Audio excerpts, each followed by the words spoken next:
What's going on, everyone? I'm Alex, and this is the unboxing and the hands-on video of the Landvo XM100. This device costs about 59 bucks. Has a quad-core processor, a 5-inch screen, 1 gig of RAM and 8 gigs of internal storage. Let's take a look. I'm gonna go ahead and open the box. There are two seals, one on each side. And we're almost there. So I got the white version of this phone.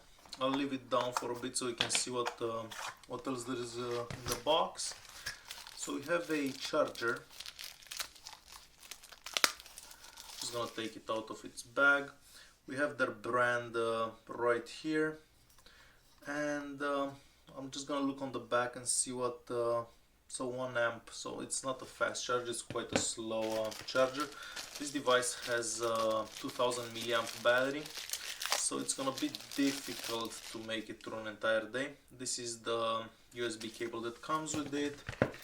We get a screen protector and something to wipe the screen with, and the manual.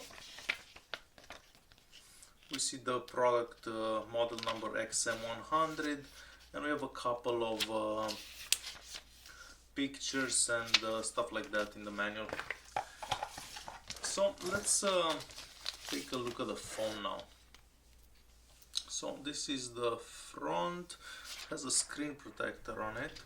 The device's frame is made of metal and it looks quite good. On the left hand side of the device we just have the volume rockers, and on the right hand side we just have the power button. On the front of the device we just have the front facing camera, it's a 5 megapixel sensor, the speaker, the proximity and light sensor. At the bottom we just have the 3 buttons. And lastly, on the back of the device we just have the speaker, the Landvo logo and the rear camera. The rear camera is an 8 megapixel sensor. The frame, it's all made out of metal. It does look quite nice.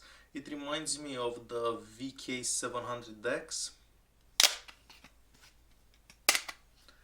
I'm gonna take that out, and the battery is in a plastic bag.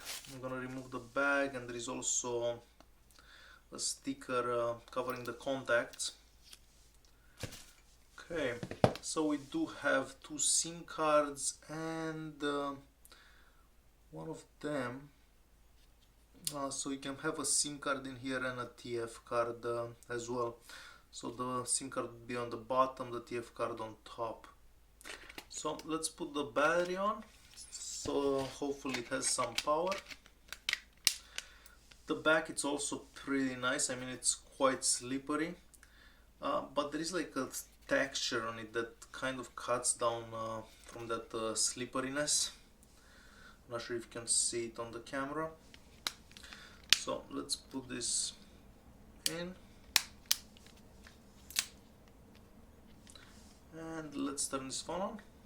And there is also a screen protector underneath, which I'm actually gonna remove.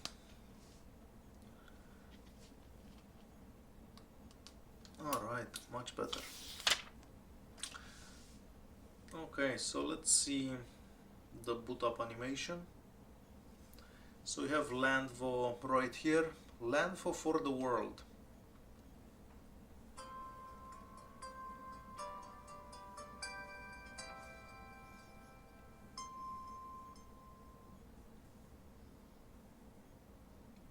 I can already tell that the buttons at the bottom don't light up, and that was quite quick to start, and it's on. Alright, the screen does look quite good. Let me just turn up the brightness, turn it up all the way. So the viewing angles seem excellent from here, and the screen does look quite nice. This is a $60 phone, so keep that in mind. Alright, let's go to the settings app. So the settings app, it's right here, and the menu here looks quite nice. It's got some nice colors, but it's not overdone. If we go into about phone, we are gonna see the model number and the software, which is 5.1. I'm not sure if this device will get updated to 6 at at any point. And if we go into storage, we're gonna see the available space, which is 800 megs. Oh, so there is a phone storage and an internal storage. Okay, that's a bit strange. Okay, so I imagine that if we install a memory card, you're gonna be able to install stuff on the memory card as well. So the total space available is about 4.5 gigs. So that's not bad.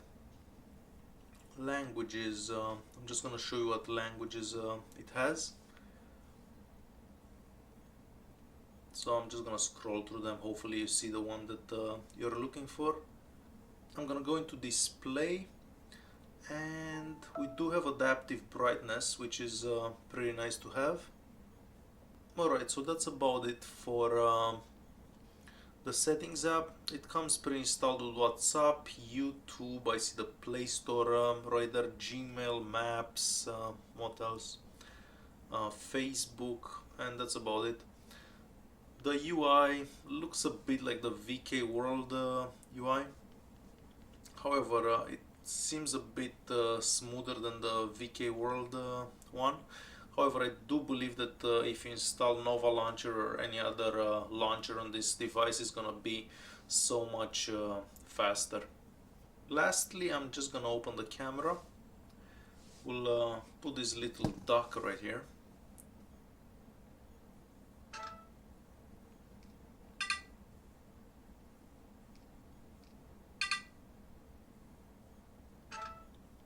And let's take a look at those pictures.